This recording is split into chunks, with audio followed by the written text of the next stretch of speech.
What's up, everybody? Welcome to Inside the Seams, where we bring hitters and pitchers together to talk about the game so it can grow. I'm really excited about this episode. You're going to love it. Let's get going. What's up, everybody? Welcome to the latest edition of Inside the Seams, where we bring hitters and pitchers together to grow the game. This time we got an amazing guest. Love this guy as a human, and he's a phenomenal baseball mind, hitting mind, but just really gets the game and really gets what it takes to win and stick as a competitor in the game. And so with us this time we got Matt Lopes. What's going on, guys? He's the man, right? Did a lot of cool stuff. I'll kind of let you introduce yourself too, right? So, but yeah, he's just a quality human. I'll make sure to include all the links to all his stuff so you guys can follow along with him. Matt is just a great guy at building swings that play at every level, right? He's coached a lot of people that have played a lot of big time places. Then he's coached people that have not. He does everything in between, right? He just builds hitters that are successful. And so I think that's super important, right? As a baseball player, to learn your process, learn how to think about things and turn yourself into, right, that player that sticks and knows how to do it. So Matt's great at that, and y'all are going to enjoy this. So Matt, yeah, man, go ahead and introduce yourself. Tell everybody a little bit about yourself, and then we'll jump in, man. Thanks for the intro, Cam. Appreciate that. Matt Lopes. So my Instagram or my hitting page is Matt Lopes Baseball. I'm a hitting coach down in South Florida. I work at the Grindhouse. Been there for about probably a little over 4 years now. Baseball guy. Played some D2 ball up north. Loved it. Got into coaching shortly after, and just on the grind with just like these guys are, just trying to get better, help guys hit baseballs hard. That's the goal. That's right. If you want you have to go and follow his page, man, you'll see all of his guys hit the ball very hard all the time. So that's very true. So he's bringing out what he's saying. So yeah, man. So we can kind of start out just by kind of like, what's your first memory of baseball? What drew you to this wonderful game that we all love and obsessed with? Honestly, that's funny. I don't think I've ever really thought of it like that or been asked that. I don't think I have a early memory. When I was younger, basketball, I golfed, and I think I liked all of it. And I played pretty much 3-4 sports, football year round. So I think early on, I don't think there was an immediate, love for the game. I think it got kind of built up over time. And then I'd say in high school or so, I think it was when I kind of started changing the direction. It was like, hey, man, this is what I want to do. This is, this is what I love doing. And I don't think it was one thing. I think it was just gradual over time. And then, by high school, it was all baseball for the most part. That's cool. So yeah, you had a really cool journey as far as high school and then college and then, all that stuff. So tell us a little bit about that journey, and what were kind of some of the hard parts and what were the fun parts about just everything that you your journey as far as playing?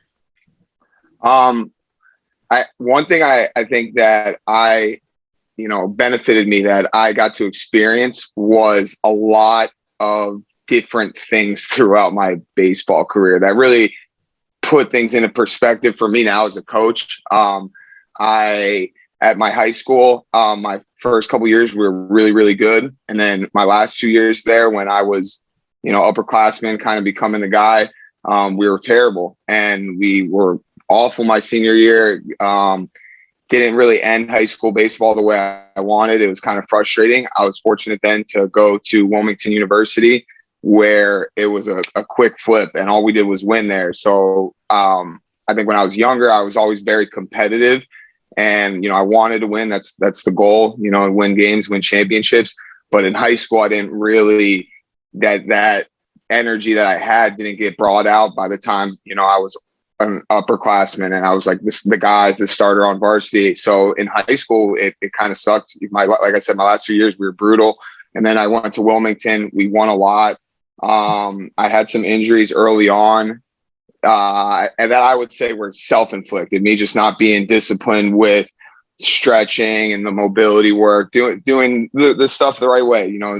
Taking care of my body, taking care of stuff off the field. So my first couple years at Wilmington, I had a lot of injuries. Fortunately, I was able to still play and be successful. I was a 3-year starter at Wilmington University and had a lot of success. I've been to 4 conference championships, 2 regional championships. We went to a World Series my senior year, which was really cool. We got to we knocked off the number 1 team in the nation in the regionals, Franklin Pierce. That was unbelievable experience going to the World Series then. And then when I got done with it all, you reflect on different things that happened. And I think that on the field, I was able to always kind of focus, and I was always very competitive. I was able to flip the switch on and have a really good work ethic when it came to the baseball activities, getting in the cage, working on my swing, my defensive work, being a good catcher defensively. But like I had said, I look back and, I wasn't in that great of shape my senior year. I was big. I was like 210. I had a good size on me, but I was stiff. I had a lot of, like I said, mobility issues. I had knee surgery already. I had shoulder surgery already. And at that point, I'd say pretty quickly through college, probably sophomore, junior year time was when I was like, man, I don't know if I'm gonna play pro ball. Like I'm looking at all these things that are piling up, and that's. But like I said, fortunately, the experience at the school was so amazing that I loved every minute of it. I don't have any regrets as far as the way it all turned out. But as a coach, now that I'm a coach, I look back and I think I have a really good perspective. I've had a lot of success. I've also had bad luck and had injuries and had things happen to me that that were low points. Very frustrating times throughout college where the whole goal growing up is to play pro ball in high school and college. You want to play pro ball. That's the dream. And there were times where I was like, oh, I'm headed there. Like, I'm doing, for the most part, I think everything right. Like I'm getting better. I'm at a good place here, good environment. And then something, my shoulder blew out. And then I got back from that. And then my knee blew out in the off season. And those things, molded me though into the person I am. So it's been I've had a lot of different things happen with my baseball career, and I think it's put things in perspective for me for sure. Yeah, man, I like that. I think that I don't think intentionally, right, but I think playing baseball, success in baseball gets very glorified for lots of reasons, right? But I believe that most guys face some kind of adversity, right? And I say all the time, I think some of the best people, most talented people aren't in the MLB, right? Aren't playing college baseball. There's a whole MLB all-star team walking around doing day jobs, right? Right. Working 9 to 5s that never made it. Yep. That's right. And I think like it's one of those things, right, where baseball is it's great, right, but it can be absolutely mean to you, right? And I think that I think that's huge, right? The ability to respond, right? It's always I believe the sweet spot starts and ends with the response, right? Because stuff is going to happen to you, right? I mean, I had a guy that called me yesterday, literally, right, about to get signed. The bullpen before he's going to have area guys come watch him, he blows his elbow out like 2 days before, right? I mean, my God. Yeah, and it's just. And he calls me and he's in tears, right? Because it's like, man, like I was about to make it. Like, and his road's been hard, right? And it's been different. And I think, all we can really do is respond, right? How we get up, how we pull ourselves up, how we respond is really the deal, right? And so that's why I think it's super cool, just how you responded, because I think that carries through, right? And how you build hitters, and then you're able to like pass that along. And so that would kind of lead me to like I think this age kid, as far as like, I would say sophomore, college and below, is extremely knowledgeable about mechanics, movements, all of those things because of so much information out there. Right.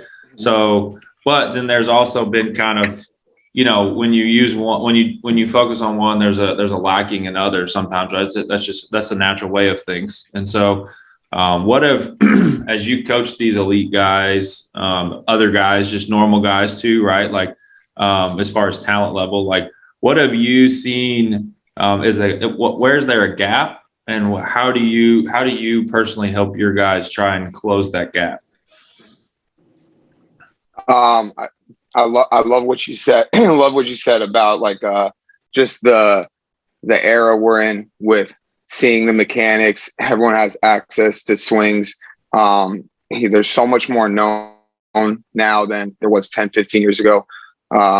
It's interesting because I think there's this false hope kind of that, or this idea that you can perfect your swing, right? Like you can get in the cage and you can achieve, like you can get your swing to this point where kind of you found it and you kind of don't have to keep excelling. You don't have to keep working on it. Or I think hitters want to believe that if they do enough, right, and they keep working on their mechanics, that they're going to get, to this place where like, all right, like my swing's, perfect essentially.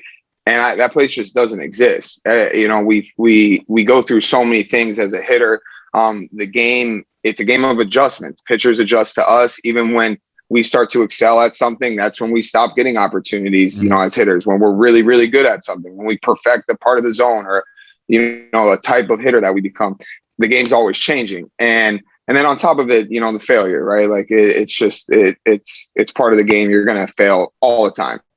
So this idea of perfection, I think that's something that I have very talented guys, and I have guys that work really, really hard, and they look really good, and they're strong, and their mechanics are really good, and that's important, to become a D1 baseball player, to become a pro baseball player. Like your swing needs to be good, you need to be strong, you need to be athletic, but there's so much more to it, and I'd say that the mentality stuff, the conversations, they definitely get pushed to the side when it comes, when we compare them to mechanics. I think they also are tied into one another. I talk to my hitters a lot about like your approach is going to, your thoughts, your mindset is going to approach how you move. Just like if we're like stressed in the batter's box and we see like all of a sudden a completely different mechanical swing, that's your thoughts, your emotions, your mindset, your approach negatively impacting your mechanics. And then also the alter is true too, right? Like if I mechanically can't slow down my stride or my load, if I can't keep my hands back on an off speed pitch, you think I'm going to go up there on an 0-2 count and step in that box and be like, yeah, I feel good right here. Like this is a good situation. I feel like I can get a hit. No, I'm not going to feel confident at all. I'm not going to feel like I can hit that breaking ball. And then now our approach is like severely damaged, right? If we're in fear or we're feeling anxious or vulnerable because of what that guy's doing on the mound or because of the situation, now I'm in a bad place with my approach as well. So they go hand in hand. I try to meet the player, where they're at. I have guys that make really strong mentally. One of my guys I was with last night, I mean, he's been a dog for like a year and a half that I've been working since I met him. He hits all the time, but mobility is a problem with him. He's growing, he's big, he's kind of stiff. His mechanics aren't as good, but mentally super strong, super competitive. And he's, on a daily basis, he's chasing a better swing, right? Me and him talk a lot more about, hey, like you got to get into better positions. We got to work on your body and keep kind of working on that path. And then I have other guys where the talks are, all about positivity and approach and just, being relaxed in the cage and talking to them about their mindset. So, I will say though, like I mentioned in the beginning, like the approach stuff doesn't get discussed enough, being mentally strong, being able to handle adversity, being able to make adjustments, those things definitely I try to bring up as much as I can with guys. I don't think it gets discussed enough. Yeah, that's cool. I think, there's so much good right there. I love that. Mark, what about you as far as like the hitters you work with? I know you guys got a bunch of pro guys coming through there, but I know you also have, the guys that are younger, right, and figuring that out. So what do you kind of see as far as that? Kind of that same question. Well, with the pro guys, I like to just because I feel like I'm the same age as them, at least a lot of them. I kind of like to talk to them and see what they do in certain situations. So kind of just picking up, especially with those older guys, kind of their mindset, their approach, what they look for in certain situations. But it's more of a try to make it an open forum, just talking baseball, not trying to do anything. But with the younger guys, I think it just depends on the kid and what their training level is, how much they played, how much they're into the game, whatever it may be. But I like to think there's 4 pretty common positions that hitters get into, and I like to take each kid and kind of how they move and take their body. But I like to take those 4 positions, and we're going to work how you work to get to those 4 positions. So kind of just based on the kid and where they're at and what age and all that fun stuff. Yeah, I think that the important thing to hear there, I think, along with several things, right, but is the individualization, right? So if you're listening to this or watching this, like that's the biggest key, right? Hitting, pitching, being a baseball player, being a person is not a copycat type of deal, right? Like you can learn from people, right? That's how I started learning, was like watching pro guys, listening, doing all these different things, right? But like not in a copycat forum, right? Like, okay, they're doing this.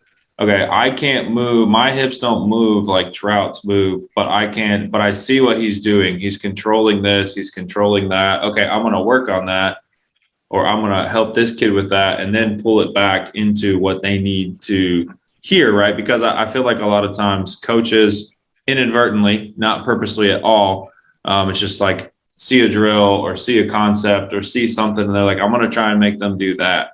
When in reality, how every single person needs to hear it is different, right? And we talk about that and preach that all day long on this and in general, right? But like, I'm not going to stop saying it, right? Like yeah, like Zing always says, man, you got 500 students, you better speak 500 languages. It's just how it works.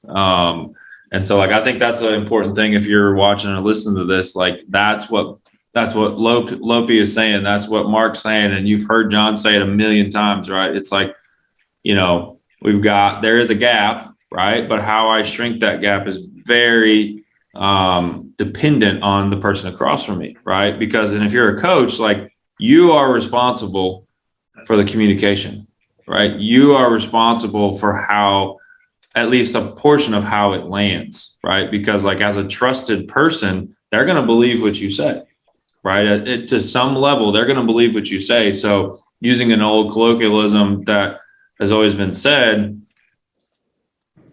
it's not the best thing that we can do, right? So I think that's what's so good about like what these guys are saying is like, like what Mark was saying there, right? I think there's 4 positions, but I'm going to listen to what the kid knows. Does he like it, or does he love it, or is he just doing it because it's fun?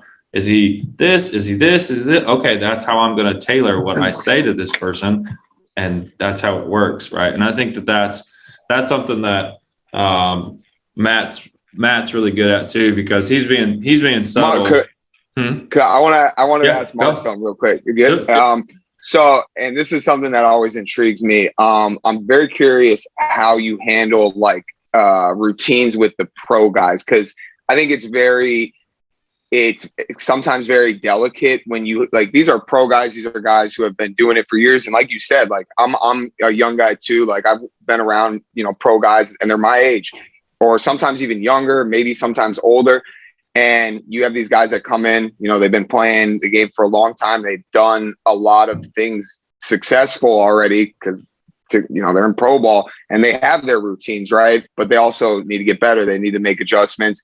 How, I guess, is there like an approach you have when you have these pro guys that come in and kind of have their routine set up already? Like, how do you, work around that? I would say more so, because I'm like a year into this, so I'm still very, very much so learning. I got you. Like, just got done playing, getting into it. But I think a lot of times, especially indoors, they like to get big. And so I think it's a matter of just reminding them that they're like, hey, this is drill work. Yeah. Yeah, not necessarily like hit the ball as like they can of course hit the ball at 800 feet.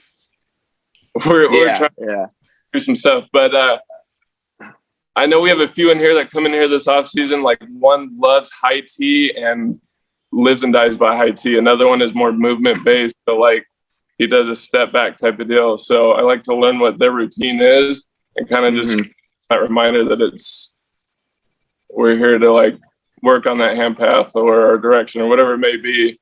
We can get big later.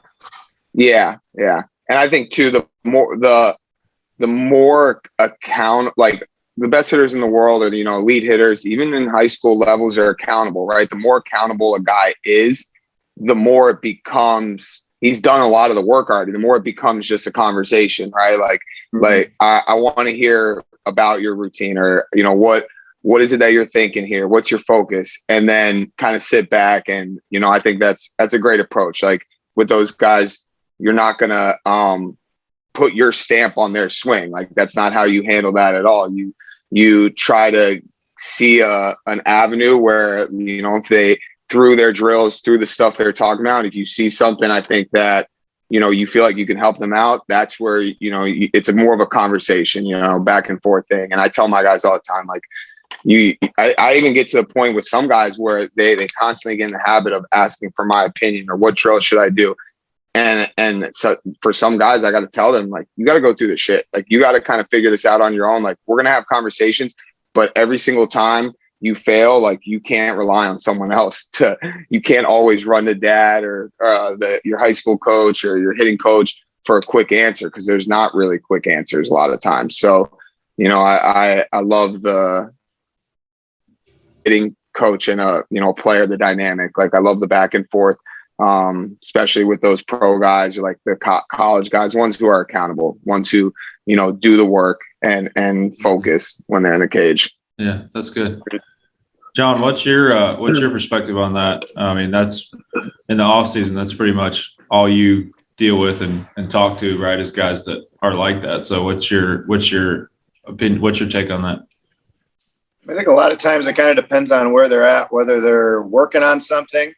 So a lot of times for me, it starts like you're talking about with a question or a conversation where it's like, hey, is there anything you want me to watch for today?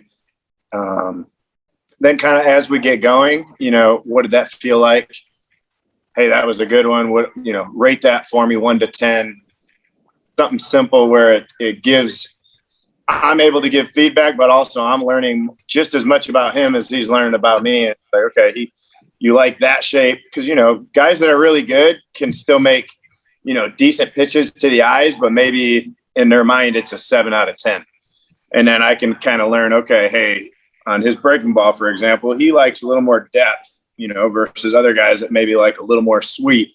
So it's kind of like getting to know who the individual is, and then just watching the overall piece of work and the movement. And a lot of times breath is a conversation for me. Is there with a lot of these, especially major league guys, they have a pre-pitch routine. They have a breath. They're very intentional about what they're doing. Then there's other ones that honestly don't, and they're like, nah, that's not something that I focus on. It's kind of fun because, we've been pretty spoiled with some of the guys that have came in here, and you see a lot of different approaches, if you will, especially when you see these big league guys, you're seeing the outliers. It's not just all the guys that check the boxes at the high school or college level for a roster, or even at the pro ball minor league level. It's like these guys, you're seeing major league all-stars that are doing things extremely special. So like if they, let's say, think the way that all these other guys do, maybe they'd be different. So you're taking away from what, makes them. You start to change those. I love that how you said, like, the outliers, they do stuff a little unorthodox. Yeah, like those are the delicate situations, right? Those are the toughest ones. What do I change and what do I leave the same? Yeah, and I think a lot of it's realized, because sometimes teams will, in this environment, there's not a team that has a, let's say, objective or what they want. So it's really at Fuel Factory, it's all about the player. So it's like when you're in here, if there's something you want to play with, we can play with it. So sometimes it's fun where it's like, hey, is there anything that you want to work on? can be another question. It's like, well, hey, I've been working on a cutter. What's your thought on the cutter? Or, hey, I really don't like my changeup. I got to work on my changeup. And then that's kind of where the fun conversations start. And then it's just being honest with them, where it's like, hey, there's no cookie cutter here. We are going to try trial and error. There's going to be things that work, things that don't work. But also at the same time, we've seen enough guys that success leaves clues. So it's like, hey, for this guy, for big hand guys, it's different for guys than small hand guys, or, sometimes guys that have a certain angle on the ball. I think especially a lot of guys know who some of the big name guys are, but it's like watching a guy like a Tyler Glasnow throw, or a Jamison Tyon, or a Liam Hendricks, or any Edwin Jackson. Watching some of these guys throw, you can learn so much by watching, but then at the same time, it's like you realize that they're all still like the rest of us, as far as they do want feedback, and they want real. I think the biggest thing you got to do is shoot all your players straight. And I think that's something over all the way to the young ones, and even with the parents. I have a lot of conversations with parents, and I'm with them. From a marketing standpoint, it's like, yeah, we need people to come in this building, but at the same time, we're limited with the amount of hours we have. And I really am only interested in committed players. Like, if this is just a hobby for you, that's fine. And yes, I'll work with you like you guys are talking about. But if my level of investment in you is more than what you're putting into the game, we've got a problem. So, you get some of the guys in here that are really committed, the highest level guys, and you see what their processes are. And it's like, they've eliminated a lot of the BS that the younger players are still dealing with, the outside noise, if you will. These guys are usually pretty confident in who they are, and they really could care less what anybody thinks about it. Versus like a lot of times with younger players, we're people pleasers. We're concerned with what the scouts are watching. We're concerned with our fans, or our parents, or our coaches, or any of that kind of stuff. And you meet a lot of these guys that have made it through that. And there's a level of ownership beyond that, where this is who I am, and this is the way it's going to be. I think that's a good thing for young guys to learn too. I think that's such a missed thing, right? In this day and age, to where it's like, I was talking with a guy the other day about it. I was like, look, like, everyone is going to have flaws. Every single person, every single swing, every single person, you are going to have flaws. Really, what we are trying to do is not even necessarily eliminate those, because some of those are just there, right? If you have 6 toes on your right foot, that's going to affect you no matter what, unless you cut off a toe, right? Like, and even still, it's still going to affect you. But like, the ability to have, like, who we are, right? Our best to be the best of that best, right? I think that's the key, because like, we're always going to have it. It's always going to be there. And that's why it's so important to know who you are as a person, as a player, individual, all the way down to your role, right? I think that's why, like, when you can give a guy a closer role, like, they buy into it. And that's where all the craziness comes out. And that's what it's just like, man, like, buy into it. They bought in, like, and they know who they are, so they know how to work through that. And I think that's the biggest difference between an amateur and probably even an amateur and a professional, but also a professional and an elite person, right? Is they know who they are, and it's not that they're not going to improve that, but they're not looking to like change it, right? They're looking to make what they do well more efficient, right? Because it's like, there's a reason that, like, someone, let's say like Miguel Cabrera, went to a hitting guy the past 2 years, right? Like, because his body was changing, his swing was changing. People were starting to find things to get him out. He didn't like it, right? So like, even that guy who's a goat of goats, he understood, right? They're finding my weakness. So it's not even necessarily that I need to go get strong at my weakness. It's like, I need to be more efficient in what I do well, right? Because they're going to get me out. They're going to get me out. Absolutely. 100%. And so like, I think that's a huge piece of that, right? Is like, what do you do well, right? If you're a short, strong, barrel-chested person, you're probably going to have good natural connection. Me, I'm 6'3", right? If you're 6'3", 6'4", 6'5", that connection isn't always easy, right? Everybody wants to be tall until it comes to sitting in the airplane or trying to be connected or going to a professional game, right? Everybody wants to be tall until that happens, right? And it's like, hey, you have really good natural connection. So like, let's work on that. Right. And then you're able to like develop that mindset, that approach that you guys are talking about. And then it gets you there. Right. And I think that would be, if anybody has a chance to go watch Lopes teach or go watch Mark or John, like with any of these big time guys, like just go and just watch. Don't say anything. Don't ask for an autograph. Don't ask for a picture. Just watch. You'll get way more out of listening, right? And watching. Nobody's asking me for an autograph. Unless I'm paying a bill. Hey, that's fair. That's fair. Hey, some of the guys you work with are pretty salty though. So, yeah. But I mean, like that's the deal, right? I think part of this too is like we talk about this a lot too, but it's like it's the inner game that separates. Like when we see players, like you could walk in here, right, and I get this comment all the time because there could be a big leaguer on the mound right over there, and there's a 12-year-old that walks in here with his dad, and they don't know who that is. You know, they don't see him in their jersey. They're not wearing their hat. You know, they're wearing regular old clothes, and then all of a sudden they walk by, and you're like, oh, whoa. And it's like, I think sometimes we see stuff on TV, and it's almost like, you know, masters of the universe, like huge, big, and it's like, yes, there's some big, but also there's a lot of guys just like the rest of us. That's right. I say that as a guy that's 6'4", but I'm just like, you know what I'm saying? Though? It's like you don't always see the difference with guys, and they'll be like, "Oh, that was that guy," and it's like, yes, and it's like, see how he was working on stuff today. That's it.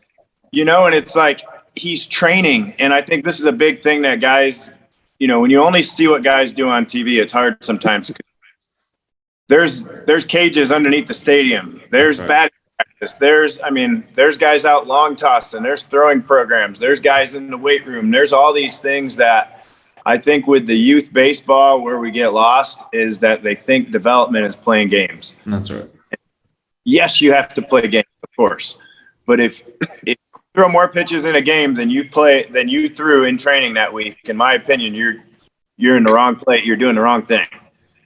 Like if you're going out and you're taking your, you know, whatever, let's say you're a hitter and you're only taking the swings that are in the game, you know, it's like you're getting ran away from, not to mention the other places in this world that train baseball. And how do they train it? Are they playing tournaments every weekend where you win a nice big shiny ring for a picture? Or are they getting you down and dirty? And I mean, hey, there might be a scuff in the baseball. Your glove might not be perfect. You might be thirsty. You know, there might be a rock on the ground. You know, you might have to wear cleats for to throw on the mound. Certain aspects, but it's like without completely ranting, it's like you guys have to train. If you want to be like these guys, they've never just fallen out of bed that way. That's right. And if they do, they last for about that long. You know, you look at guys like Nolan Ryan pitched for 27 years in the big leagues, right? Read his book.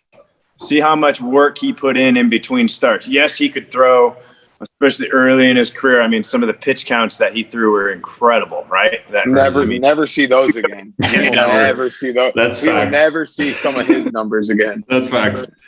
But he put in work, right? Where it's like now, you know, obviously we're coaches and this is a baseball development podcast. Of course, we're going to encourage you to train. But I think, you know, as summer season's coming up, you know, and we got a lot of guys that want exposure. If you're going to showcases and you're throwing 82,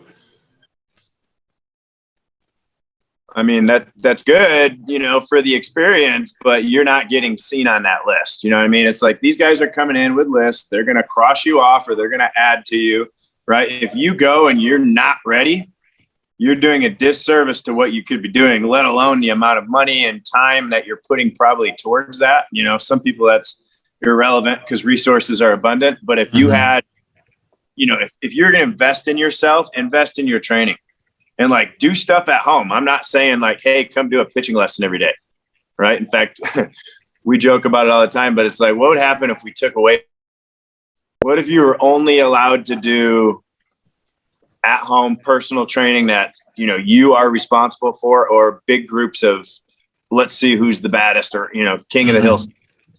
Yeah. You know, like sometimes in the one-on-one culture, you can become spoiled. And this game is not one for the spoiled. It will eat you up and chop you up and spit you out.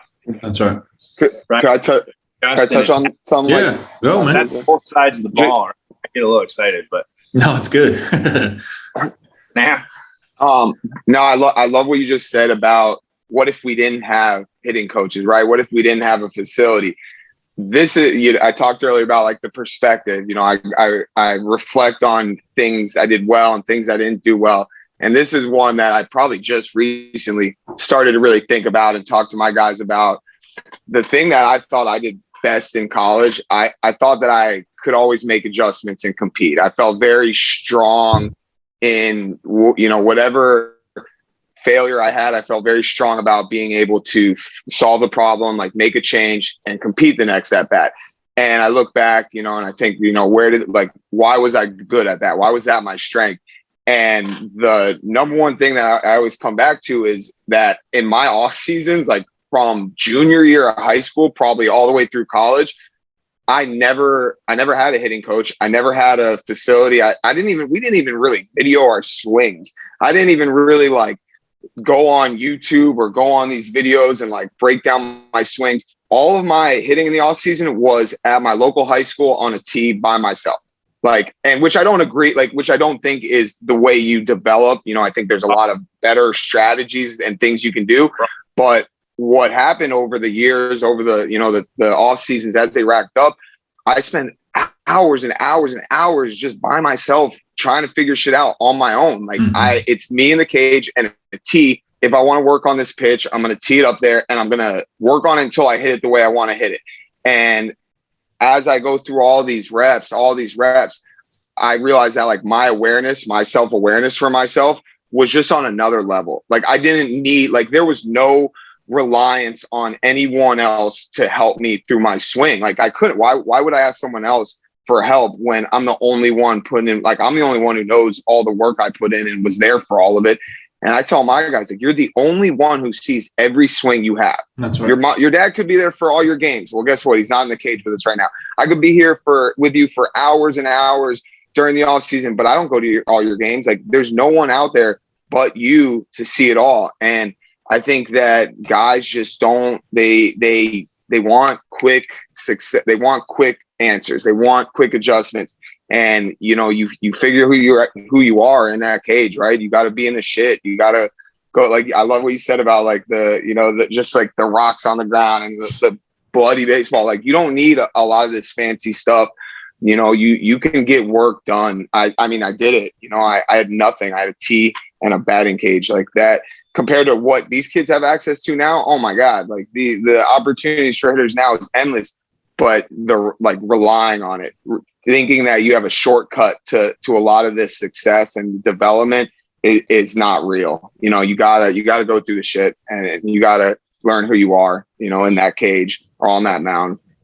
Love that. That's so good. And I think some of that, right, is playing in college has become just like an accolade almost, right? Like it's almost like something that's expected. Well, it's like, well, I've been going to pitching lessons. I've been going to hitting lessons since I was 11. I've been playing on the select team since whatever. So they should be calling me. And it's like, look, like there's lots of things that you can say, but college baseball is a business and it's not handed out to everybody, right? Like there's, you know, I've got, you know, some people that will come to me and ask me for recruiting help, right? Because my brother got overlooked and got screwed in the recruiting process. And after that happened, I was like, I'm learning about it. So anybody that I know won't get screwed like that. I just was like, I'm not letting that happen again. And so like some of these people, you know, will come and talk and like, I'll tell them, no, I'm not helping you. And it's nothing personal, but like, college is not a right.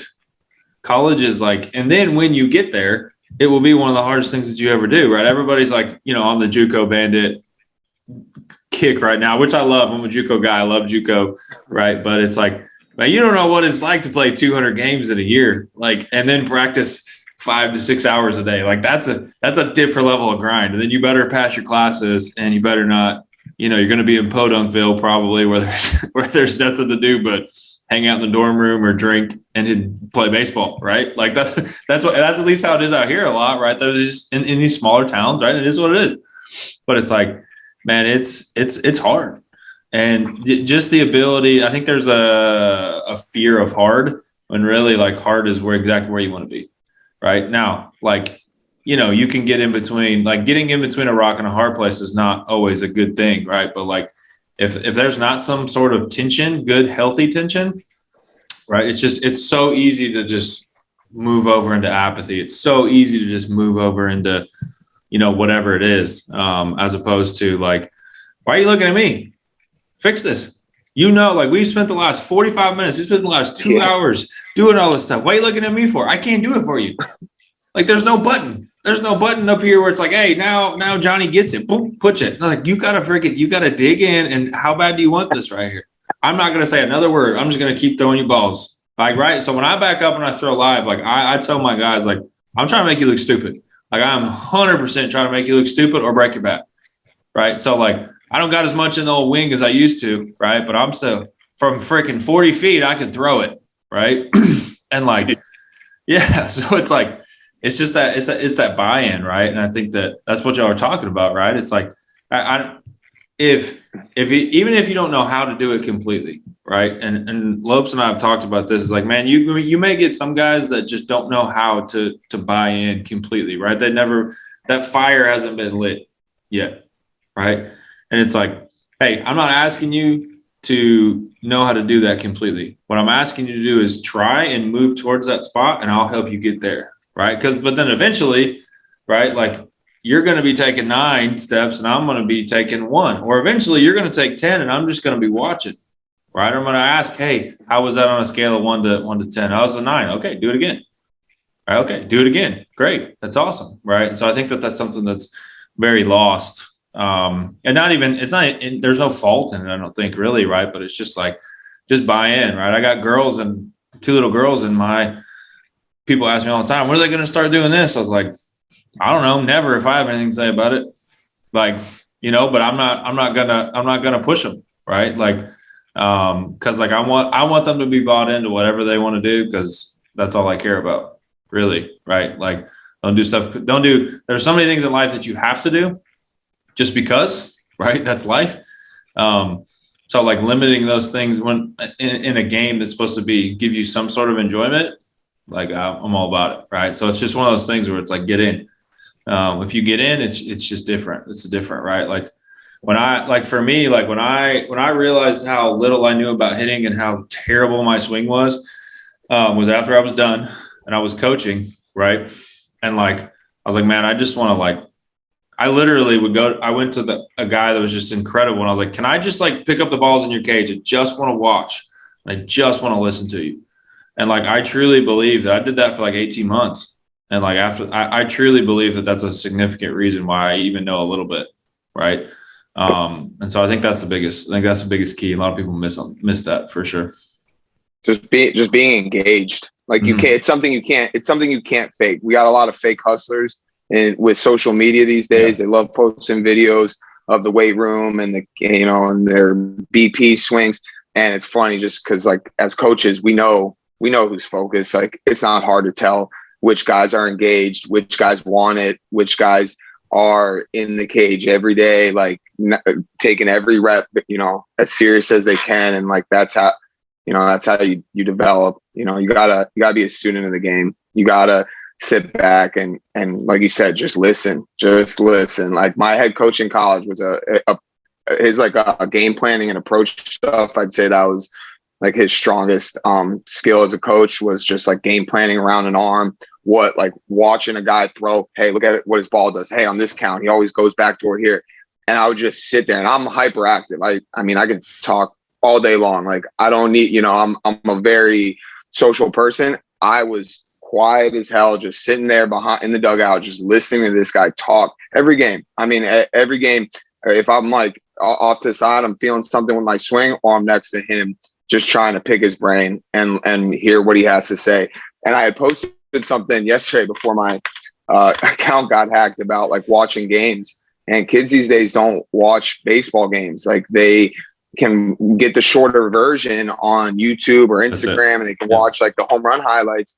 And I grew up watching the Braves games with my dad. They were on TBS, and my dad's a very competitive person like me, and he loves like the intellectual part of the game. And we would just watch games and listen to like the announcers during the games are talking about strategy. You have, and in today's MLB games, they pull up their scouting reports, their stats. Like you can literally see like the whole picture of this battle going on between the pitcher and the hitter. Like I think it's awesome. And kids miss that because they don't see a live game. They don't see a full at bat. They just see one swing. Like I want to see, everything that led up. Like he was 0 for 2 with 2 punch outs. There we go. And he missed that high fastball the first 2 ABs, and then he jumped it first pitch in his third at bat. Like that's the stuff you want to see as a student of the game, right? Like you want to learn more about hitting.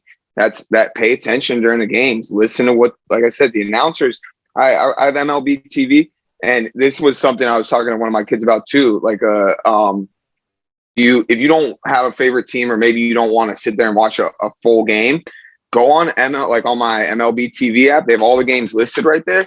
I will literally on my breaks at work just find random games. I'll click on them because there's always like 4 or 5 games going at once, and I just find matchups. Like I'll just watch a game. If I see a hitter up that I really like, that I think is a stud, or like a guy on the bump who, one of the dudes, then I'll just watch those ABs, and then it'll go to commercial, and I go to another game, and I just watch ABs.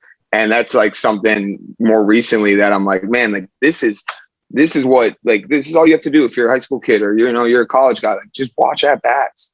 You don't need to sit there for 2 hours and watch a game, but you're not getting the same thing from watching that swing highlight. You're seeing the most perfect swing. You didn't see the guy fail. You didn't see the back and forth. You didn't see how they were responding to different pitches, the way this guy was attacking him. And that's the part of the game, once again, that just gets lost in translation a lot of times. How do you become a great hitter? Well, you got to be strong. You got to hit home runs. Your swing has to look great.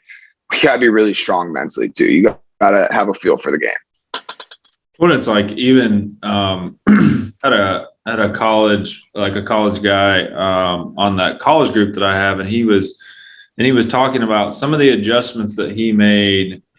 He said talking about setting pitchers up, and he said talk about I would figure out who was calling the game, whether it was the catcher or the pitching coach. And he said then if it was the pitching coach, I would play games with the pitching coach.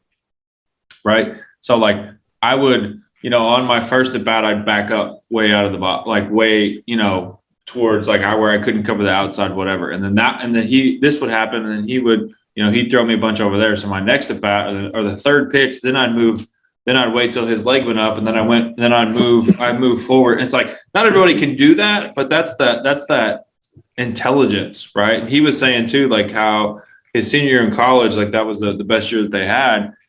And he was like, they're 3, 4, 5. Each guy had a job, right? Like he was like, 3 is gonna look for is gonna hit curveball, right? 4 is gonna hunt the outside fastball or outside zone, and then I was gonna hunt the inside zone or whatever it was. And he was like, we were paving the way for so much to happen, whether it was the team or us or whatever. Like individually, like we put that together. But I'm like sitting there, I'm like, that is the cat and mouse of it, right? Yeah, that's crazy. That's crazy to hear. Yeah, I haven't heard many things like that. That's pretty cool. Well, that was Jacob from the Zoom meetings that we did. Yeah. And like he was talking about, I was like, dude, that's crazy. Like I don't think most players could do that specific thing, maybe, but like the whole concept behind that is awesome. He was like, man, if the pitching coach is calling it, I'm setting him up. Right? Like after I've played him 4 years, I know what his tendencies are and what he likes to call. So I'm going to set him up, and then I'm going to be ready on 2-2 when he likes to throw a breaking ball, and I'm going to hit it out. I'm like, dude, like that's awesome. Right. But that comes back to, I think, like what you were saying, like watch the game, get on the team, become self-aware, right? All these different things. And I think that that's something that is just lost. Right. But it doesn't mean that it can't be found. right? Because like that's the whole deal. Now imagine all the information, all the technology, all the other stuff partnered with that, and it's like, man, Yeah. That's why we have the best hitter. That's why these guys, their swings and their capabilities, like the efficiency behind their swing is at the highest level it's ever been. The perception or the argument that hitters are worse today is so comical. I mean, it's ridiculous that, I don't know, like baseball fans out there that think hitters are worse because they strike out more. Their averages are down. Like, I understand there's a lot that goes into it, and there are guys that probably could, put the ball in play more, do things a little bit differently, but hitters have never been better. These guys are unreal. Pitchers are unreal. That's why a lot of those numbers are down. Pitchers have never been better either. That's right. That's John's fault. So whenever you're talking about that, just think of John's face. So it's over here freaking. Like, I've told the story 100 times, but like so when we first met, he showed me this catcher's view of Tyler Glasnow throwing, like with him. And I'm watching this. I'm like, bro, like it looks like he's throwing the ball from like 20 feet away. Like I can literally only see the ball for less than half. Yeah. So it's Zig's fault. So whenever you're talking about it, just always blame him. So that's how I try and do it. So. That's funny. It did make me nervous. I can't imagine. Were you catching? Was that you? They get all the credit, but you know what? I mean, I'll say I enjoy watching. That's for sure. Yeah, I know you do. I love that.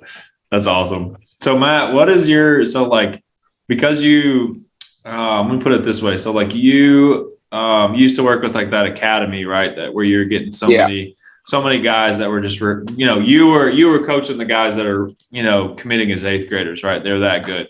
And so like, you were kind of talking about how like that would happen. And then, like they would be driven by, I need to have this and I need to have this exit velocity. I need to have that. I need to have whatever. Right. So like, what has been, I think this piece is where you're probably one of the best in the world at this, is like helping like those kind of kids buy in and have the work ethic and the mentality that you had, right? So like I think that's something that you're extremely elite at.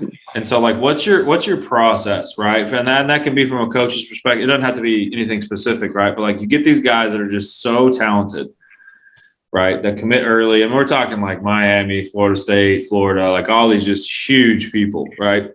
And so then it's like now they did it as an 8th grader. And they literally have 3.5 years to become that person, or that goes away, right? So like, what's kind of your process with like how you like undergird those kind of people? Well, I'd say first off, assuming they're 8th grade or 9th grade or a younger guy. I mean, they're all high school guys. They're all younger, but one, you're not that good. Like you're good, you're good for your age. You're a stud. You're going, you're committed already to D1 school and all, but like you're by no means ready to just go and play at that D1 school right now.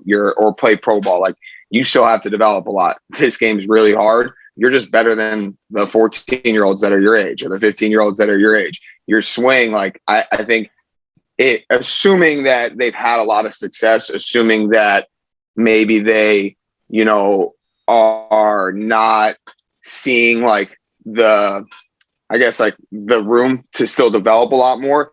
I need them to experience failure, like even through drill work. Like I think that every youth kid, every high school kid is going to have some holes in his swing or have something that he struggles with. Like even those guys, I have a couple guys that are probably 2 of my best hitters, pretty young high school guys. And I know exactly what parts of the zone they struggle with. And, I attack those zones, assuming that they are at a very high level. They need to experience failure in the cage, and they need to, understand that this is this is something I say just a lot. Like the adjustments never stop. The process never stops. Like the minute you are not focused on that rep, if there's not a goal for the rep, right? It could be BP, it could be front toss, it could be T-work, it could be anything. If you're taking a swing today, you got to focus on something. There's got to be like a priority. What's the most important thing here?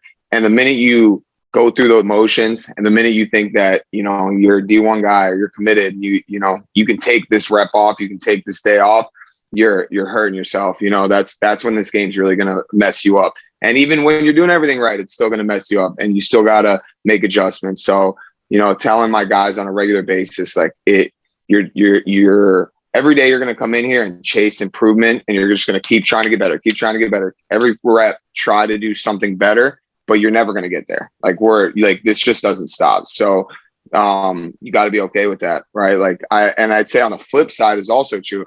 I have some guys who are committed early and they have very high expectations for themselves. The perception is, you know, that's a draft guy. Right. And now maybe you played your freshman year on varsity and you had a real good year. And then your sophomore year, people know who you are now. And you start out the year and you're struggling, and you just came off an off season where you got stronger, you hit a growth spurt, your swing got better, you've been busting your butt because you want to, you know, you're maybe a draft guy one day. And now all of a sudden you're starting out the season and you're worse. It looks like you're worse. You're having worse results than, you know, your freshman year, for example. That doesn't make sense to guys sometimes. Like, they don't understand that you can do everything right in terms of preparation. You know, you can do the little stuff. You can have a great work ethic. You can get stronger in the off season. You know, I had a handful of college guys that went back to their schools looking a lot better and being, in my mind, ready as they could be. And they start struggling. And that's just the game reminding you how hard it is. It's reminding you that there's probably something that you're not paying attention to. There's probably an adjustment. I talked to those college guys a lot about just finding like one thing, like try to find a pattern. If you're 10 games in right now, and you know, you feel like you're not hitting well, go through your failures or your bad at bats and don't overanalyze it. Just try to find a pattern of one thing that's kind of been happening more so than the other. And then just work, you know, usually it's just one, you know, sometimes one adjustment. But I have these high school committed guys too. Same thing though. They entered their season, their junior, senior years, super high expectations. It doesn't happen right away. And there's like a panic, you know. But once again, it doesn't matter if you were like a stud. It doesn't matter if you had 3 home runs in the summer, 4 home runs in the summer, and dominated. Like, this is where you're at right now. It doesn't mean you're worse. It doesn't mean that you didn't do stuff the right way. It just means that you're going through it. This is where you're at. Like, let's like work on it, right? You get in the cage, you get better, you go in the game, and you have faith that the work you put in will translate. And it's just a constant circle. It just it never changes, a lot of those things. So, you know, I try to tell those guys with high expectations too, you know, that they have like I said, I have guys that have massive goals and great work ethics, and being patient, right? Like being process oriented, like slowing the game down. I think I say the words like breathe, reset, relax, slow the game down like 1,000 times a day in the cage. Just like bad swing, 2 bad swings, kid gets frustrated, relax, breathe, reset. Like that being able to control your emotions, being able to you know, slow the game down, right? And just relax and understand like there's a solution. It's hard right now. You're struggling, but there's a solution. Just search for it. Yeah, that's good.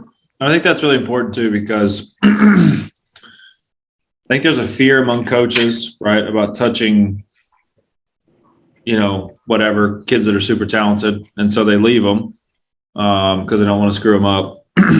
And I think also, like, we've got to understand that. So let's take someone like Drew Jones, right, who worked with Polanco for, gosh, who knows how long, right? And he's like, I just met him. I just met him in person like a month back. He was down here. That's We've awesome. talked in the past, but I love Polanco. I'm a big fan of his. Sorry, He's a goat, man. I love Polanco.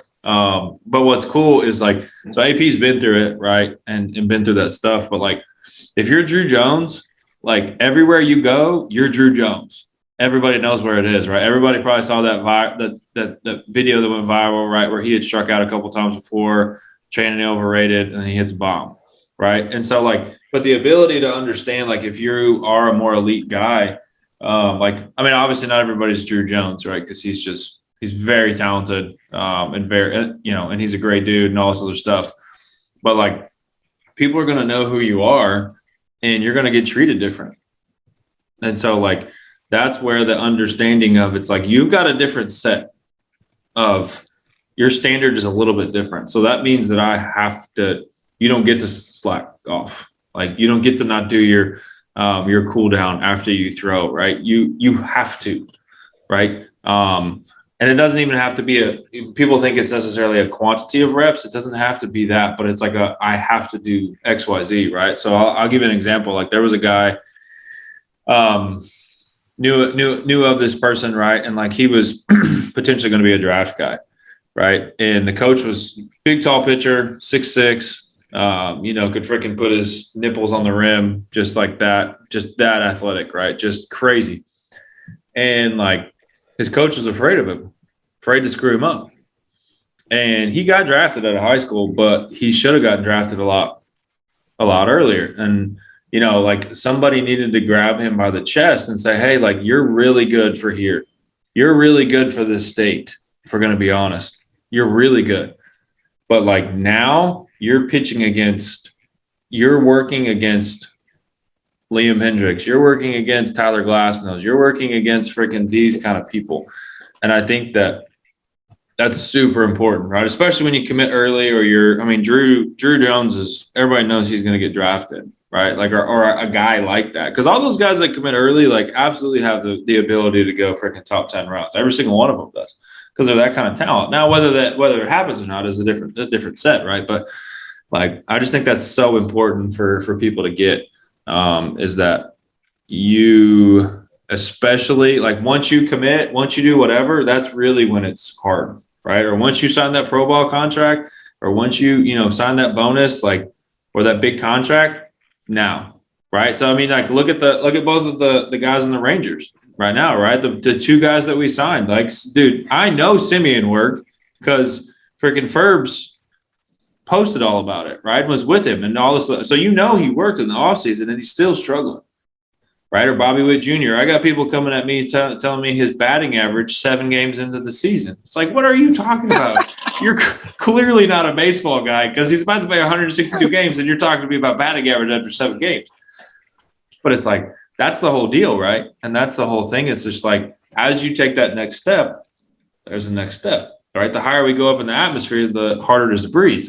So like understanding that like things change, right? What I was doing was enough to get me here, but now it has to change. Not even necessarily more, but like just better, right? And so I think that's a really important thing that a lot of people miss. That has to be training too, right, Cam? Where it's like, okay, training, and we're only doing all the same things that I'm successful with. You guys have both mentioned it. Marky, I know Marky does it, but you challenge guys in the cage with things they struggle with, or if a guy struggles with spotting his fastball inside, he can locate away all day. Like, okay, yeah, we're still going to locate away, but we got to work on the other. It can't be just one or the other. It's like, if you're going to be a complete player, it's all of it.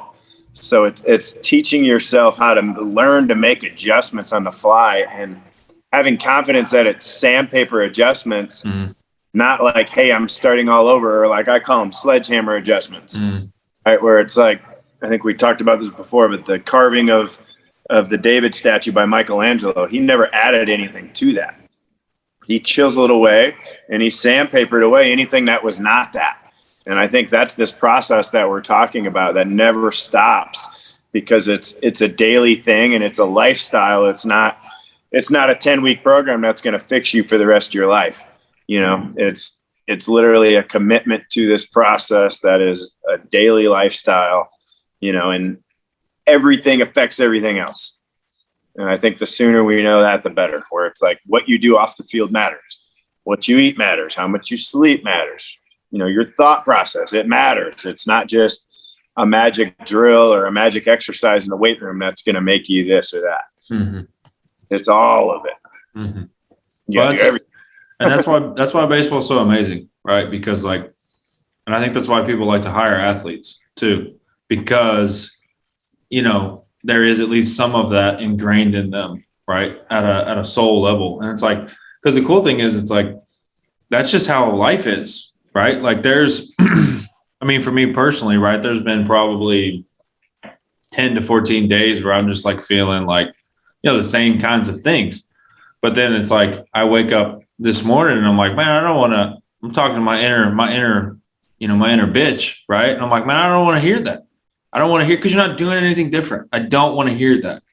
Right. Like if we're so fed up, right, then we're going to do stuff different today, because like, I'm not going to do that. Right. And I think that's where I think that's how it shows up when it's done, right. When baseball's done, it's like, that's a whole deal, right? Like making yourself have a focus while you're working, like it translates everywhere. Right. And so being able to buy into that. It's still a lifestyle where it's like, now that's it. By being a dad or being a coach or being whatever it is that you are in this world, it goes way beyond baseball. And that's why we connect on this level too, because we understand that, when we're working with these kids, it's more than just the game, and it's more than just what we're doing. It's how we're doing it, and it's why are we doing it. And it's, if you don't have those answers, like if it's just because it's what you've always done, or I know when I was growing up, my workouts were all for muscle and fitness because I want to be jacked. All the kids around, they think they're jacked, and even if they are jacked, they don't know how to use it. That's right. You know what I mean? It's like if you never learn the inside stuff, if you never learn, we talk about here, it's like everybody works the outside of the bottle. The outside of the bottle is what everybody else sees. The inside of the bottle is what matters, right? The outside is just what everybody else sees or perceives. Who cares about that? It's all about what's on the inside that's going to matter. And then that should also be in our training. It's like everybody wants to just look the part. Well, how about if you can actually use that? There's such a huge difference. You see kids that go in the weight room with, let's say, a weight coach that doesn't play baseball, and it's like, hey, but I made him 10 pounds bigger and he can squat more now. And it's like, okay, well, he's still failing to execute his fastball down and away, and he's lacking his breath. There's a lack of connection to what you're doing to your game. So yeah. No, it's good. Don't give me. There's no going on that one right now. Okay. I love it. Well, and I think here. Yeah. I love it. Well, I think such a. I heard it said this way a couple months ago, and it was like, the dad was talking to his kid essentially, and he said like. He was saying like, man, like it's hard to be a dad, right? He related it to everything, and I will too. But like he was like talking about like, he said, man, like that feeling when you go to the first day of school or first day of high school and you've never been there, you don't know anybody, and that sick feeling, that sick nervous feeling that you have, right? He's like, oh yeah. He's like, that's what I feel like every single day when I wake up, because I've never parented a 15-year-old that's 2 months old in 3 days. I've never done that before. It's my first day doing it. Right. And so it's like, it's the same thing as a baseball player, right? Like you've never been, this person that's this many months old and this day before, right? I've never had, as a hitter or a pitcher, like I had a moment that clicked last night. Okay. Light bulb moment. I got it in the bullpen with Zing. I got it. Okay. Well, this is my first day walking around with that. Never had that before. Right. So like, that's how you stay buying into the process. That's how you stay buying into the lifestyle, right? Is because like every day is actually your first day doing that, right? And it's like, so like everything that like I've never done today. I've never been 33 and however months with this, and this. I've never done it before. So it was my first day, my first day of school, right? Essentially, it's that same kind of feeling. Can I feed off of that real quick, dude? Too? Please, yeah. I think I say something. I think this is same thing you're talking about here. I just worded it a little differently. During BP, every day in the cage, I tell guys like this: every day is a new day to find your swing. Meaning, it doesn't matter what you did. Like it doesn't matter what you did yesterday. It doesn't matter if your swing felt great a month ago or you had these results last summer. This is where you're at right now. Like. It's always just one swing at a time. It's always where your feet are. Be where your feet are, right? Like the game for some reason, like things just change with our body. Things just change with our approach. And I love this comparison or example. Like, you'll see a major leaguer have the best year of his whole career. Let's say Vladdy, for example, right? Just came off of a monster season.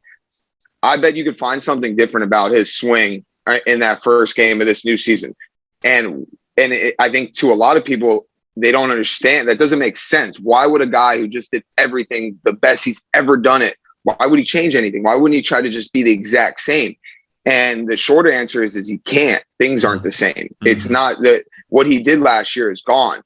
Is he could have a worse year technically statistically, but have done everything right. Like you know, the game is different. They're pitching him different. His body's in a different shape now, right? Like his weight, everything, things change. So, you know, it trying to get this idea out of guys' heads that they were at this place. Oh, I was doing this last week. That place wasn't a concrete place. Like, you were never going to stay there. You're not going to stay. Tomorrow you're going to be different. The week after you're going to be different. It's always going to be different. We want a foundation, right? Like, we want a foundation for how we move, for our swing, for who we are as hitters. But just kind of like going into the cage, going into the day with like a open mindset of like, all right, let me just see where I'm at. You know, if I'm having a bad round right now, that's okay. Let's just try to solve it. Like, I really don't care about what happened 2 rounds ago. This round, I feel this right now. Let's address that. And I try to, you know, I just try to be better. I try to make an adjustment. And then, you know, I talked about it earlier. It's just a circle. Every single day, you just, that's what it is in the cage. You're never going to get to that place. That's right. Well, and I think that's so good, because it's like you've never been who you are, right? If you had 2 bad rounds, you've never been who you are now with this 3rd round. So now you've got an opportunity to be like, you're going to be okay, right? Because we're just like, you took that knowledge, you took that failure, you took that whatever, and you didn't quit. So now this 3rd round, this 4th round, this 6th round, that might be where it is, right? So it's like a continual like, okay, I'm not here yet, but this next round's coming up, and I've never done that before. I've never been that person before. Yep. Okay. So I'm going to go win this round. Right. And I think some of that too is like, comes down to like shrinking victories down to as small as you can get them. Right. Like, if we do that, we can, you know, whether you're a pitcher shrinking it, whether you're a hitter shrinking it, right? Like, if you do that, you will always win over the person right across from you, even if they beat you. Right. If you can shrink the victories down, or it's like, hey, I won 2-1 pitch. This is where I lost it here, but then I bounced back good mentality right here. And I did this, and I did this. I win still. Right. And I think that's a Pandora's box, you know, cheat code almost. Or it's just like, just shrink them down as little as you can, shrink them down and just win those. Right. Like, I think what is the definition of like that's it. A good day or a good rep, right? Like, what does it mean to get better? I believe that you can control getting better every single day in the cage. And it's because my definition of like improvement or development, I think, is different than a lot of my hitters. I tell them, as every single day, I can guarantee that you are capable of getting better if you just focus, you just keep trying. If you learn something, whether it's about hitting, maybe you heard a random comment about this guy thinking about this when he hits curveballs. If you had never heard that before and you learned it, you know, essentially you're more educated now. You're a better baseball player. If you just continue to just chase that better and just stay engaged, the result, I mean, you know, we know it obviously, but like, I never talk about a good day being defined by the results. Like and a lot of times too, I don't even give a crap what you look like in the beginning of the day. You could have 5 terrible rounds, but if I saw you put it together for that 6th round, like, I love that. Like, you grew as a person right there. You grew as a hitter. You made an adjustment. That's a lot better than the guy who mashed for 3 rounds and then just threw away his last 3. And you know, it's the definition of success, right? Like, what's a successful day? What's the most important thing here? It's the most important thing that I yank every ball, pull side in the gap, you know, for a cage double or a home run, or is it more important that I just try to feel my body here and work on something, right? Like, have awareness, right? What is it that you're doing right here? What's the best thing for you? That's right. And I think, I don't have any problem saying this, right? And I'll say it honestly, but I think a lot of coaches struggle with that. And in my opinion, you're ruining your players by doing it. Not just one-on-one, but I'm talking like especially like being the head guy of a team, right? So I'll give you an example, right, of what I mean. So most older school guys, which is not a wrong thing with what I'm about to say, right, but hate the strikeout, right? Totally get it. Want to have a chance, want to have a chance for success, all this stuff. Totally get that part, right? But so I have a college guy, who's been struggling with his timing, right? Like way out in front of everything. And then when you're way out in front, your body does weird things, right? Just like with your arm, right? If you're not on time, you're absolutely screwed. And so this kid gets a start, right? He's been struggling. Finding when you lose timing in a season, like it's hard, right? It's really hard. But essentially he struck out his first 2 at-bats, and then his third at-bat, he hit a home run. And he said, man, he was like, I was working every single pitch. And the part that's frustrating to me is my coach won't see that. He'll see the 2 strikeouts, and I won't play next game because I had 2 strikeouts. Again, not saying anything, this, that, and the other about a strikeout. Like I'm not, we can debate that all day long, right? But like watching the progression, and then he hit a 475-foot bomb. Right? I mean, just like mashed the ball because he was on time for the first time in 2 weeks, 3 weeks. And so, like, I think that's something like coaches, like, you've got to understand. Yes, you get hired and fired by wins and losses, so I get it. It's fair. But it's like, man, like, you've got to buy into the process too, to where it's like, if I see this guy processing, it's like, okay, like, these are quality at bats, even though there's a K next to it, right? You can't define a quality at bat, right? If it's 11 pitch at bat and he grounds out to shortstop, or it's 11 pitch bat and he strikes out, right? To me, they're very similar because one, an out's an out, right? Now, should the guy have, if there's a situation like whatever, like you can dive real deep into that, right? But it's like, watch the progression, because those of them that are defining success correctly, and like, we're over here preaching patience, just stay with it. Your swing is good. You're getting there. Your timing's hard. You got to see pitches, and then they don't play. After that, it's very hard to pick those kind of people back up, right? And say, like, ask them to continue to buy into that process, right? It's like, well, if I roll over or I hit 3 ground balls to second baseman, I'll play again. And it's like, yeah, like I hear you. I totally get that, right? But I think it's that, like, understanding that there's a progression to it, and then defining success by not just what it looks like for you, right? Which is super hard. It's very hard. But like, I think anybody will take a 3-run bomb to put you up by 2 runs in the last inning, right? I think anybody would take that, right? So the ability to be patient with that, I think, is super important for coaches. What are you going to say, Lopes? I'm sorry. No, I was just going to say, like, to feed off of it, like, as far as the strikeouts go too, you need to understand that success looks different for different guys, right? So and I have a good example with one of my hitters, really big dude. I'm talking about really big, like really strong kid, great swing, mechanically speaking. Honestly, probably physically tooled out more than any hitter I work with. He had his parents or his coach. He has a lot of influence, old school baseball influences, that strikeouts are terrible. I noticed pretty early on, I've been with him a couple years now, but about a year and a half back, I noticed that every time, like, he's telling me how his games are going, and I see it in the cage. Every time he kind of gets back up against the wall, very defensive. It's like a fear-based, don't strike out approach. And 2 things. One, he gets his intent and just like his power and the things that he does really well go like right out the window. It becomes a very handsy swing.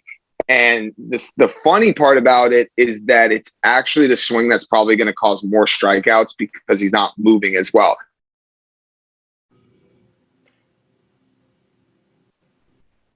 To like hack all the time. Like, your swing, the minute you get defensive or you get any worry of a strikeout, your swing, it gets significantly worse. You're a guy that's going to be took a G hack with 2 strikes, then trying to have this 2-strike approach that you have. Like, you don't need to worry about strikeouts. They're going to happen. But over the, over a full season, over all these games that you're going to go through, you're going to have way more power numbers. Like the things that you do well, like what success looks like. I think my AirPods died. No, you're good.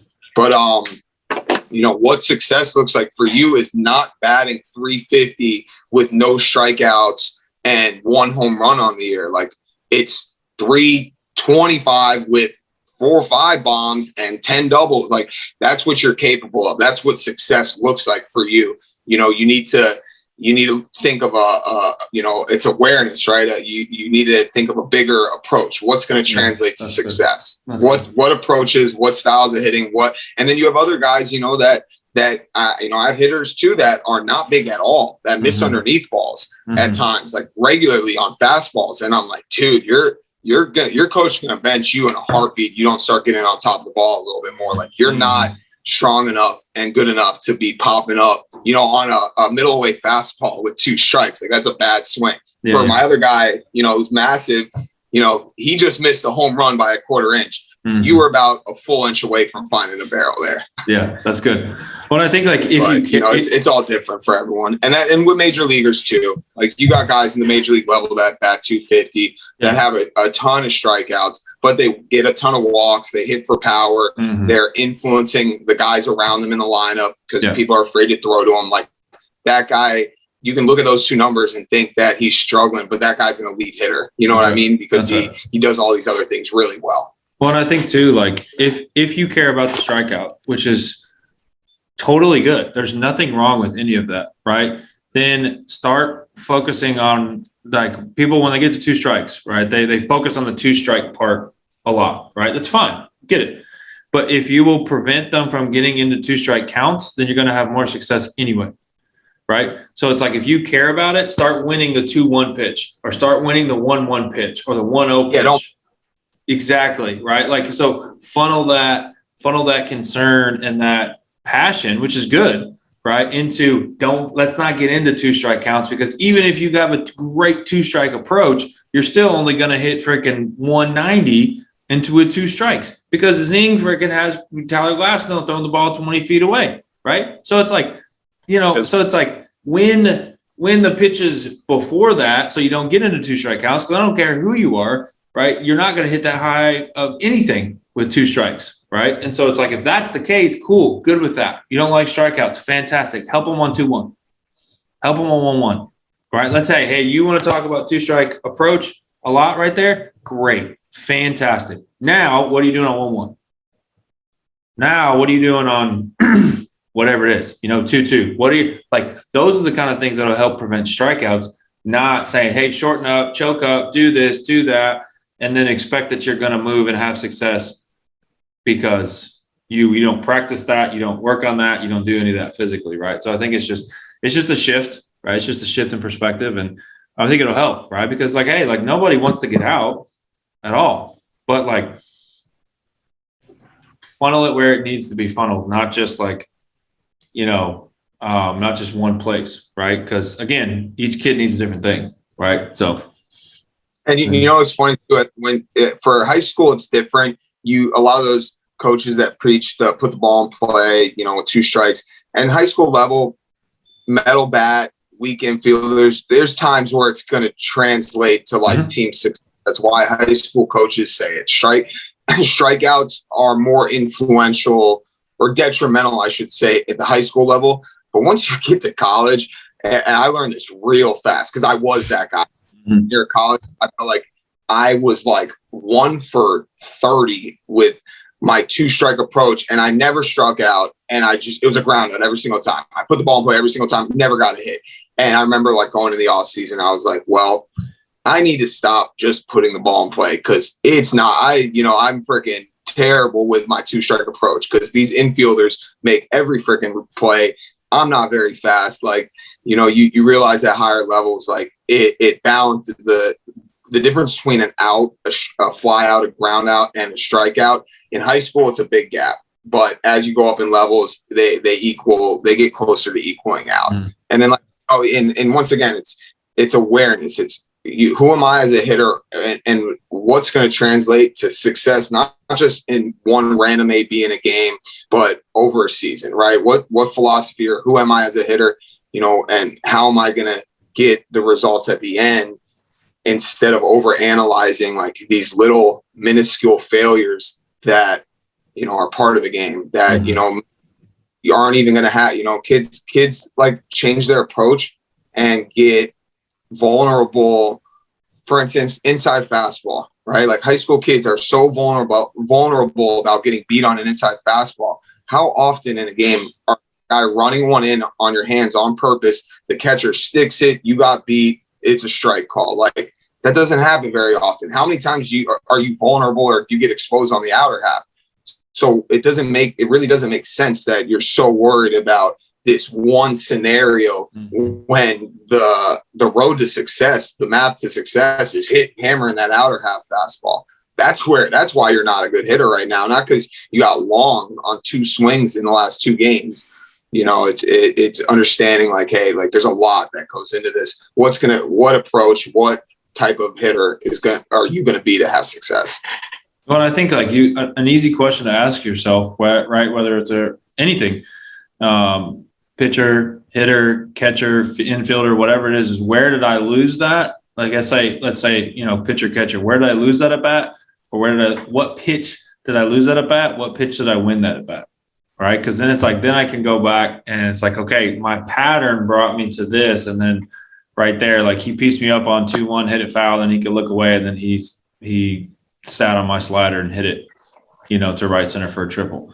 And so like, I think that's the key, right? Is asking, where did I lose it? Okay. I got 2 strikes and then I struck out. Okay, great. Well, I wanted you to strike out, but where'd you lose it? What pitch did you lose it? Well, I lost it on 2-1 because I didn't hit the fastball where I need to. There we go. Let's focus on that. Not I got to cut down on strikeouts, right? Because anybody who gets backed into a corner about that stuff you just act differently when you're in defensive. Every single person in the whole world does. If you're in a posture of defense, like I'm going to cover up my freaking ribs, I'm going to cover up my areas, and I'm going to make sure you can't kill me, right? So I think that's super wise. That's really good, man. Well, Matt, dude, you're a stud, man. I know you got a busy day ahead because you're freaking just making goats out here. But man, thank you. Thank you for just all your knowledge. Thank you for all you're doing for the game, man, and just the passion you walk with. And man, it's you're leaving a mark, and just your focus on that and the ability to just always be for the guy, be for the player. That's a huge deal. And I know you take a lot on the chin, and you have taken stuff on the chin. You do it for your guys. And so, man, just thank you for that. Thank you for, I'm grateful for our friendship and what we have. And man, just keep doing what you're doing, man. I'm super proud to know you, and you're a stud, man. Thanks for jumping on and doing this. I appreciate that a lot, Cam. Thank you, man. It was fun. Obviously love talking baseball, and we're all in it together, right? The baseball community, it's a grind, and it's cool to, have peers and have colleagues, and, I love doing this stuff. And, John, Mark, thanks for being here today. And, it was nice talking to you guys as well. I love this stuff, glad I was able to get on for sure. And whenever you want to do it again, let me know. Come on, baby. I'm all about it, man. So yeah, man, John and Mark, y'all are awesome as always. So yeah, everybody, I appreciate y'all. Appreciate the time, and keep listening, man. We'll keep trying to do this for y'all and keep making it better and easier for y'all. So yeah, I hope you enjoyed it, and we will see you on the next episode. Go Braves. Yeah. Go Braves. Go Braves.